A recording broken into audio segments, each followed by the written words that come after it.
المعلوف واللبواني وسمورة الجحش وشلة التكبيس على تيك توك وجماعة تفعيل زر الجرس من فترة بدأوا يوزعون البشائر على بدء تنفيذ القرار الأممي 2254 المتعلق بتسليم السلطة في سوريا، وكأنهم أوصياء على مفاتيح الأمم المتحدة. ولم تمضي ساعات على تأكيدهم حتى أعلن بدرسون استقالته، مؤكدا أن القرار لم يعد ذا جدوى بعد سقوط الأسد، وأنه قد طوي في أرشيف نيويورك، بالوقت اللي ما يزال به جماعة التيك توك وجماعة الفيسبوك يبيعون الوهم على البثوث المباشرة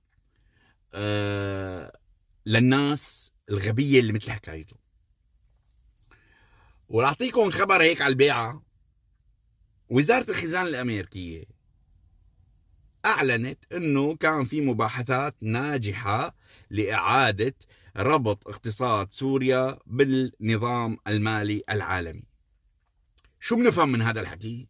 بنفهم من هذا الحكي أنه قانون قيصر فترة أيام يعني لا تتجاوز الشهر راح يكون باي.